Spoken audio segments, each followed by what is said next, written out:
बिस्मिल्लाहिर्रहमानिर्रहीम। अस्सलाम वालेकुम।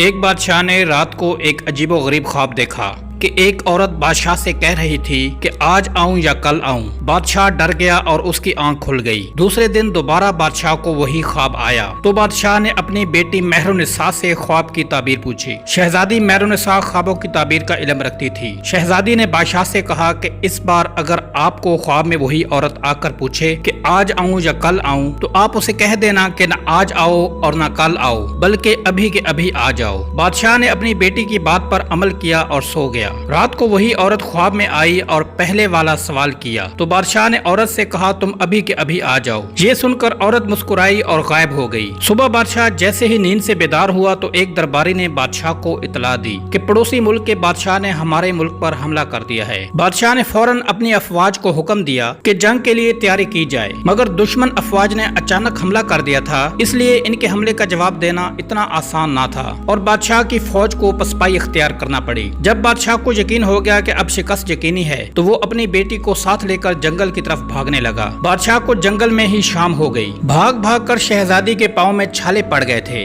जंगल के बाहर बादशाह को एक घर नजर आया तो बादशाह घर की तरफ रवाना हुआ। बादशाह ने जब दरवाजे पर दस्तक दी तो बाहर एक आदमी आया जो बादशाह की दरबार की वजारत कर चुका था। इसने बादशाह को पहचान लिया। बादशाह ने वजीर को सब बताया तो वजीर ने कहा कि आप जितने दिन चाहें मेरे घर रह सकते हैं, क्योंकि आपके मेरे ऊपर बहुत से एहसानात और आपकी खिदमत करके मुझे बहुत अच्छा महसूस होगा। रात हुई तो बादशाह को वजीर और उसकी बीवी की बातों की आवाज आई। वजीर अपनी बीवी से कह रहा था कि ये मुसीबत अब पता नहीं कितने दिन हमारे घर में रहेगी। अब ये बादशाह नहीं बल्कि फकीर बन चुका है। बादशाह ने वजीर की ये बात सुनी तो उसे बहुत अफसोस हुआ और सुबह होते ही शहजादी को साथ लेकर वजीर के घर से निकल गया। वजीर ने रोकना चाहा तो बादशाह ने कहा कि मैं आपकी मेहमान नवाजी से काफी मुतासिर हो चुका हूँ, अब मजीद आपको तकलीफ नहीं देना चाहता। बादशाह आगे बढ़ा तो सरहद के पार एक छोटी सी रियासत में दाखिल हुआ। इस रियासत के नवाब ने बादशाह को देखा तो बहुत खुश हुआ। वो नवाब बादशाह का पुराना दोस्त था। जब इसे हकीकत का पता चला तो इसे बहुत दुख हुआ। नवाब बादशाह को अपने घर ले आया और पहली ही रात नवाब की बीवी मर गई। नवाब एक आमिल को अपने घर ले आया तो आमिल ने अपने अमल से नवाब को बताया कि जो मेहमान आपके घर ठहरे हैं ये आपके लिए मनहूस हैं। बादशाह ने जब ये सुना तो चुपके से नवाब के घर से रवाना हो गया। बादशाह को अपने महल की ऐशो इशरत बहुत याद आ रही थी। आगे जाकर बादशाह की नजर एक महल पर पड़ी। बादशाह को ये जगह कुछ जानी पहचानी सी लगी। अचानक बादशाह को याद आया कि ये तो मेरे दामाद का घर है, जहाँ बादशाह ने अपनी बड़ी बेटी की शादी की थी। जब बेटी ने अपने बाप और बहन को इस हालत में देखा तो वो बहुत रोई और उनको अंदर ले गई। थका हारा बादशाह जब सोने लगा तो उसकी नजर छत पर लगे एक सोने के फानूस पर पड़ी। जब उसने गौर से देखा तो फानूस को एक दीमक नुमा कीड़ा खा रहा था। बादशाह जल्दी उठकर बैठ गया कि कहीं फानूस मेरे ऊपर ही ना आ जाए। दीवारों पर गौर किया तो इधर भी कीड़े थे जो कमरे में मौजूद हर चीज को दीमक की तरह चाट रहे थे। बादशाह ने शहजादी महरुन्निसा को नींद से बेदार किया और उससे कहा कि मैं अपनी नहूसत अपनी बेटी के घर नहीं फैला सकता, तुम इधर ठहर जाओ, मैं कहीं और चला जाता हूँ। मगर शहजादी ने कहा मैं आपको अकेला नहीं छोड़ सकती। फिर दोनों आधी रात को वहाँ से रवाना हो गए। सुबह की अजान के वक्त दोनों बाप बेटी को एक झोंपड़ी नजर आई जिसके अंदर से धुआं निकल रहा था। बादशाह झोंपड़ी के अंदर दाखिल हुआ तो एक दरवेश बैठा हुआ था। बादशाह ने दरवेश को सलाम किया तो दरवेश ने कहा तुमने ख्वाब में औरत को आज ही बुलाकर अच्छा किया, अगर कल बुलाते तो तुम मुश्किल में फंस जाते। बादशाह दरवेश की बात सुनकर हैरान हुआ। फिर दरवेश ने कहा कि तुमने ख्वाब में जो औरत देखी थी वो असल गर्दिश थी जो बुरा वक्त लेकर पूछती थी कि आज आऊं या कल। शहजादी महरुन्निसा जानती थी कि बुढ़ापे में अगर आप पर कोई मुसीबत आती है तो आप बर्दाश्त ना कर पाते, इसलिए आपकी बेटी ने आपको मशवरा दिया कि इसे अभी आने का कहो। मगर अब तुम्हारे लिए अच्छी खबर ये है कि बुरा वक्त अब खत्म होने वाला है। आपके वजीर ने फौज को दोबारा इकट्ठा किया और दुश्मन की फौज पर हमला कर दिया, जिसकी वजह से दुश्मन फौज पीछे हटने पर मजबूर हो गई। वजीर आपकी वापसी का इंतजार कर रहा है। बादशाह ये सुनकर बहुत खुश हुआ और खुदा का शुक्र अदा किया कि इस मुश्किल वक्त से निजात मिली। बादशाह और शहजादी महल में पहुंचे तो उनका शानदार इस्तकबाल किया गया। दोस्तों, इस कहानी से हमें ये सबक हासिल होता है कि किसी भी मुश्किल घड़ी में अगर सब्र से काम लिया जाए तो अच्छा वक्त जरूर आता है। मुश्किल वक्त खुदा की तरफ से एक आजमाइश होती है और हर मुश्किल के बाद आसानी जरूर आती है।